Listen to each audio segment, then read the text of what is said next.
धनिका चूल्हे पर दाल चढ़ाती है, तभी उसकी माँ का फोन आ जाता है। धनिका फोन लेकर बालकनी में चली जाती है और अपनी माँ से बातें करने लगती है। थोड़ी देर के बाद कुकर एक पर एक 3 सीटियां मार देता है। धनिका अपनी देवरानी निधि को आवाज लगाती है, निधि जरा गैस बंद कर देना।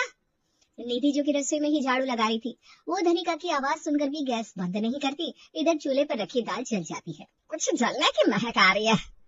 उर्मिला रसोई में जाती है तो देखती है कुकर में दाल जल रही है। वो गैस चूल्हा बंद कर देती है। तब तक धनिका भी रसोई में आती है। धनिका बहू तो दाल चढ़ाकर कहाँ चली गई थी? देख सारी दाल जल गई। माँ जी मैंने निधि को बोला था गैस चूल्हा बंद कर दे। भाभी आपने मुझे कब बोला? मैंने तो सुना ही नहीं। अगर सुना होता तो मैं दाल जलने थोड़ी ना देती। मैंने बालकनी से तुम्हें आवाज लगाई थी, तुम उस समय रसोई में ही थी। रसोई में? ओ हाँ याद आया, मैं रसोई में झाड़ू लगा रही थी। एक्चुअली भाभी मैं अपने काम में इतना बिजी थी कि मैं आपकी आवाज सुन ही नहीं पाई। चलो कोई ना, आप दूसरी दाल बना लो, अब जली हुई दाल थोड़ी ना खाई जाएगी। हाँ वो तो मैं बना ही लूंगी। धनिका को ऐसा लगता है कि न जाने क्यों निधि झूठ बोल रही है। निधि कुकर साफ कर दो तभी तो दाल बनेगी। हाँ हाँ भाभी अभी साफ कर देती हूँ।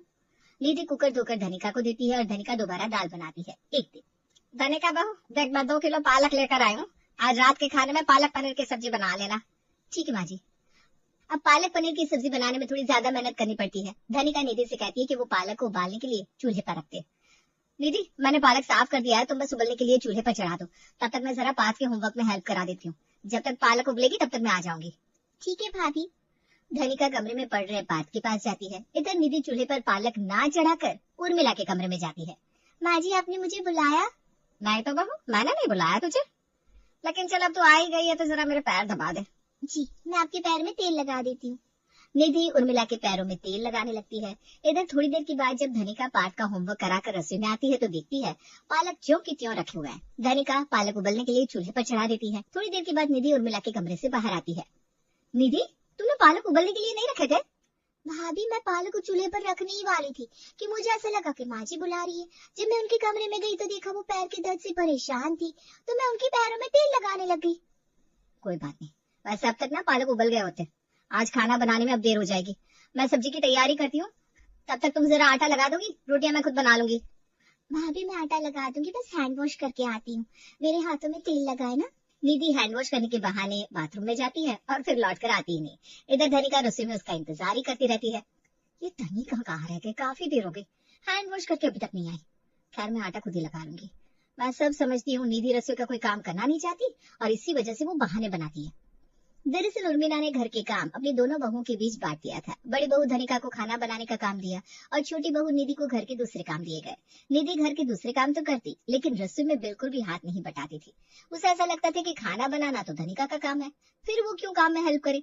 इसलिए वो खाना बनाने के काम में धनिका की जरा सी भी हेल्प नहीं करना चाहती थी और ये बात धनिका भली भांति समझ चुकी थी। धनिका प्लान बनाती है कि वो कुछ दिनों के लिए अपने मायके चली जाएगी। मैं भी देखती हूँ ये निधि खाना बनाने से कब तक बचेगी। जब मैं यहाँ रहूंगी नहीं तब तो उसे खाना बनाना ही पड़ेगा। धनिका अपनी छोटी बहन को फोन करती है। हेलो आद्या। हेलो धनिका दीदी कैसी हो आप? अरे मैं बिल्कुल ठीक हूँ। अच्छा सुन, मैं जो कह रही हूँ ना उसे ध्यान से सुनना और ठीक वैसा ही करना। ओके दीदी, लेकिन बात क्या है? अरे सुन, तू अर्जुन को फोन कर और उससे कहना कि मम्मी की तबीयत बहुत खराब है, मुझे कुछ दिनों के लिए मायके बुलाया है। ठीक है दीदी, लेकिन आप ये सब क्यों कर रही हो? अरे वो सब मैं तुझे आकर बताऊंगी ना, तू पहले मेरा काम कर। ठीक है दीदी। धनिका फोन रख देती है। थोड़ी देर के बाद आद्या अर्जुन को फोन करती है और बहुत घबराई हुई आवाज में कहती है, हेलो जीजू।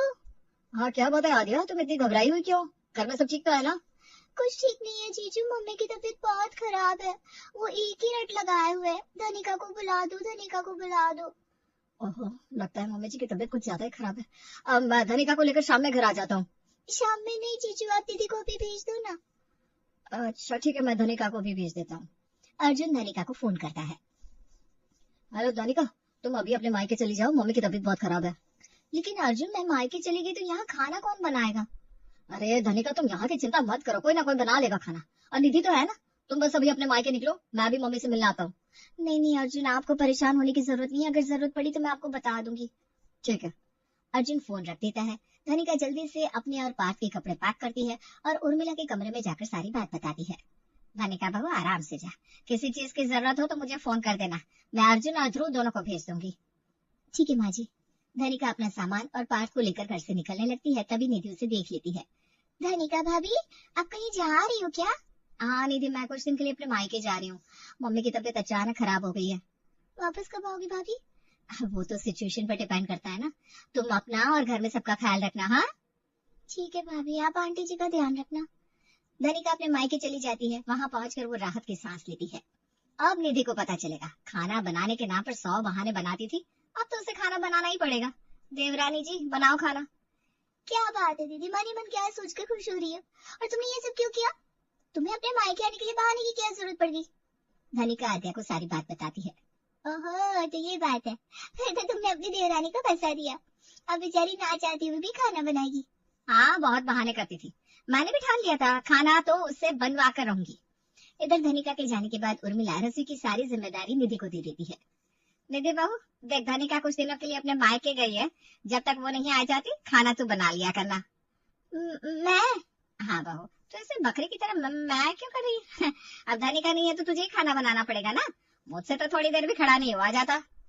माँ जी, मेरे होते हुए आपको खाना बनाने की जरूरत भी नहीं है, मैं बना लूंगी खाना। लेकिन निधि भी कुछ कम नहीं थी। मैं सब समझती हूँ।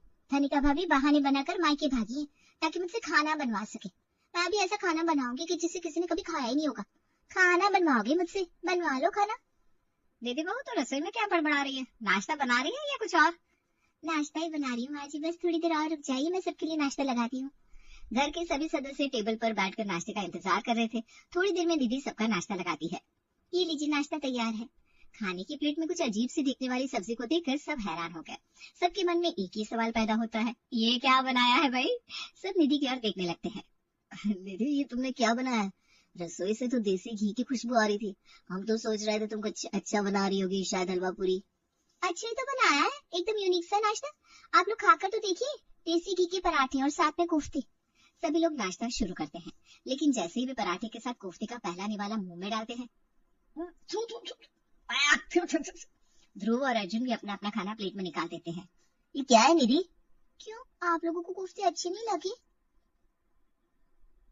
अच्छा, हमने इतने कड़वे कोफ्ते पहले कभी नहीं खाए। तुम ये बताओ, ये कोफ्ते बनाए किस चीज के हैं? करेले के कोफ्ते हैं। करेले के कोफ्ते? हमने तो लौकी के कोफ्ते खाए हैं, करेले के कोफ्ते कभी नहीं खाए। खाया क्या, कभी सुने भी नहीं है। तभी कहूँ, ये सब्जी दिखने में इतनी अजीब क्यों है और खाने में इतनी कड़वी? निधि बहू, भला करेले के कोफ्ते कौन खाता है? माँ जी, करेला हमारी सेहत के लिए बहुत अच्छा होता है। ये शुगर कंट्रोल रखता है और हमारे स्किन की प्रॉब्लम को भी दूर करता है। निधि, हमारे घर में ना किसी को शुगर है, ना किसी को स्किन की कोई प्रॉब्लम है। फिर ये करेले के कोफ्ते तुमने बनाए किसके लिए? निधि बहू, ये कोफ्ते बनाया कैसे? करेले को कद्दूकस करके, जैसे लौकी के कोफ्ते बनाते हैं ना। इससे तो अच्छा था तो लौकी के कोफ्ते बना लेती। माँ जी, आप लोगों को कोफ्ते अच्छे नहीं लगे? अरे भाई, हमसे तो ये कोफ्ते खाए ही नहीं जाएंगे। ठीक है, मैं लौकी के कोफ्ते बना देती हूँ। बहू, अब तो रहने दे, लौकी के कोफ्ते बनाने में काफी वक्त लग जाएगा, तो हमारे लिए पोहा ही बना दे। हाँ, पोहा फटाफट से बन भी जाएगी। लौकी के कोफ्ते बनने तक तो हमसे इंतजार नहीं किया जाएगा। ठीक है, पोहा बना देती हूँ। निधि रसोई में जाती है और नाश्ते में पोहा बनाने लगती है, लेकिन पोहा में वो हरी सब्जियों की जगह लौकी और भिंडी डाल देती है। थोड़ी देर के बाद सबके लिए पोहा लेकर आती है। पोहे की शक्ल देखकर ही सबकी शक्ल टेढ़ी हो जाती है। निधि बहू, तूने पोहे में लौकी डाला? जी माँ जी, हरी सब्जियां डालने से पोहे का टेस्ट बढ़ जाता है।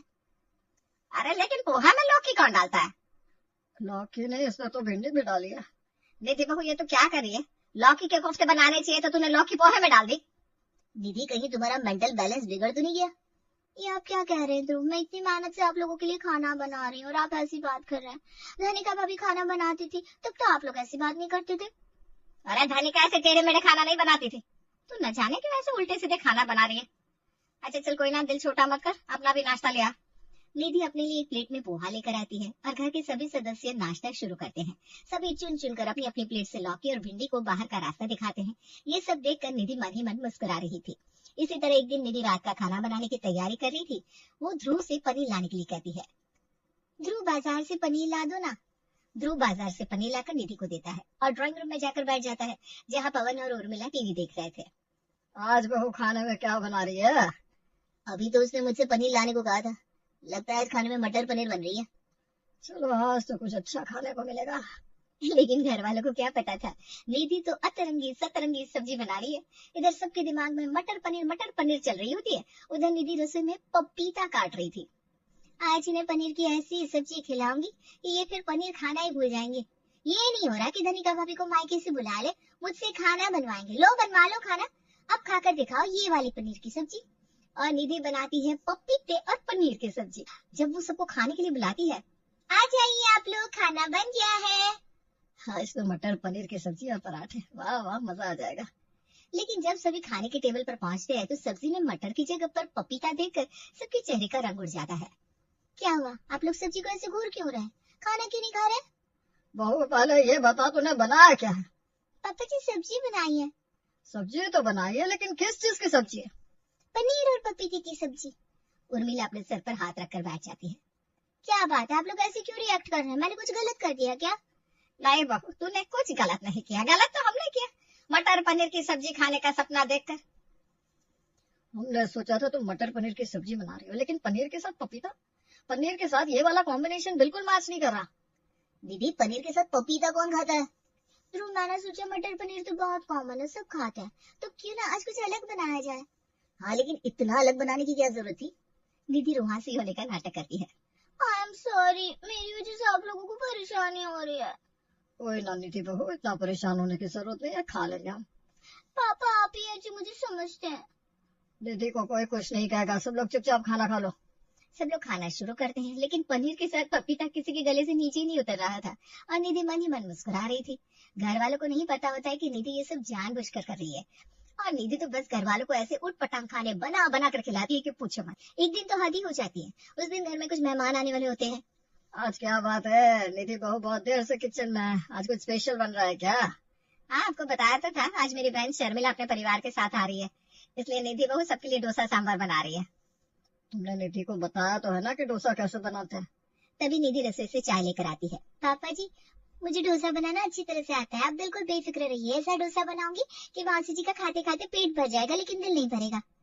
वाह निधि बहू, मुझे तुझसे यही उम्मीद थी। लेकिन पवन और उर्मिला को क्या पता कि अभी क्या होने वाला है। निधि रसोई में जाती है और डोसा सांभर बनाने लगती है। थोड़ी देर में उर्मिला की बहन शर्मिला अपने परिवार के साथ उनके घर आती है। आओ आओ शर्मिला, बैठो, तुम्हारे आने से कितना अच्छा लग रहा है। धनिका बहू नहीं दिखाई दे रही, बाहर गई है क्या? वो कुछ दिनों के लिए अपने मायके गई है। तू बता, तुझे मेरी याद नहीं आती जो इतने दिनों बाद आ रही है? अब क्या करूं दीदी, जब से पोता हुआ है मुझे फुर्सत ही नहीं मिलती। कभी उसे टीका दिलाने जाना है, कभी उसकी तबीयत खराब हो जाती है, बहू बेचारी अकेली पड़ जाती है। अब वो घर देख ही रहा बच्चे को, इसलिए मैं छोड़कर नहीं आ सकी। अब देखिए 9 महीने का हो गया है तो इसे भी साथ लेती आई हूँ। ये तूने बहुत अच्छा किया। सभी बातें कर रहे होते हैं, इसी बीच निधि सबके लिए चाय और हल्का फुल्का नाश्ता लेकर आती है। लगता है बहू रसोई में काफी मेहनत करी है, बड़ी अच्छी खुशबू आ रही है। हाँ, तेरे आने की खुशी में डोसा सांभर बना रही है। कह रही थी मौसी जी को साउथ इंडियन डिश बहुत पसंद है, मैं उन्हें अपने हाथों से डोसा बनाकर खिलाऊंगी। ये उसने बहुत अच्छा किया, मैंने वैसे भी ना बहुत दिनों से कोई साउथ इंडियन खाना नहीं खाया था। थोड़ी देर में निधि सबके लिए खाना लगाती है। सभी लोग निधि के हाथ के बने डोसा खाने का सबका संजोए खाने के टेबल तक पहुंचते हैं और खाने के लिए बैठते हैं। सबसे पहले मौसी जी डोसा का पहला निवाला खाती है। निवाला ना उनके गले से नीचे जाता है ना गले से बाहर। उनकी अजीब सी हालत देखकर सभी लोग घबरा जाते हैं। मौसी जी क्या हुआ आपको? ये निधि बहू ने क्या बना दिया? मौसी जी मैंने डोसा बनाया है, अच्छा नहीं बना क्या? इस डोसे में क्या भरा है तूने, आलू नहीं भरा है? नहीं, मैंने इसमें आलू की जगह उबले हुए कटहल भरे। कटहल? सुनते ही सबकी आंखें चौड़ी हो जाती है और मुंह खुला का खुला। डोसा में कटहल? निधि बहू, डोसा में आलू भरे जाते हैं, तूने कटहल क्यों भर दिया? निधि रुआसी होने का नाटक करती है। मम्मी जी डोसा अच्छा नहीं बना है क्या? मैंने बहुत मेहनत से बनाया है। निधि बहू, डोसा बहुत टेस्टी बना है, देखो हम सब डोसा खा रहे हैं। सभी लोग किसी तरह से कटहल वाला डोसा खाते हैं और निधि तो मानो यूं कह रही हो कि और बनवाओगे मुझसे खाना, ऐसी उल्टी सीधी चीजें बनाकर खिलाऊंगी। कटहल का डोसा खाने के बाद अब घर के किसी सदस्य में इतनी हिम्मत नहीं बची थी कि वो एक वक्त और निधि के हाथ का बना खाना खा सके। पवन धीरे से उर्मिला से कहता है, उर्मिला, धनिका बहू को फोन करके पूछ ले कब आएगी, अगर हो सके तो आज ही बुला लो। हाँ हाँ, मैं अभी उससे पूछती हूँ। उर्मिला धनिका को फोन करती है। धनिका बहू, अब तेरी मम्मी कैसी है? मम्मी की सेहत में अब सुधार है। क्या बात है माँ जी, अब ठीक है ना? मैं बिल्कुल ठीक हूँ, शर्मिला आई हुई है, तुझे याद कर रही थी, तू आ जाती तो अच्छा रहता बेटा। ठीक है माँ जी, मैं आज ही घर आ जाऊंगी। उर्मिला फोन रख देती है। शाम की चाय पीने के बाद शर्मिला घर जाने लगती है। अरे रुक जा, इतने दिनों के बाद आई है, रात का खाना खाकर जाना। मैं तो कहती हूँ 2-3 दिन यहीं रुक जा। शर्मिला के पसीने छूटने लगते हैं। रात का खाना 2-3 दिन और। नहीं नहीं दीदी, मुझे तो आज ही जाने दो। अरे घबरा मत, अभी थोड़ी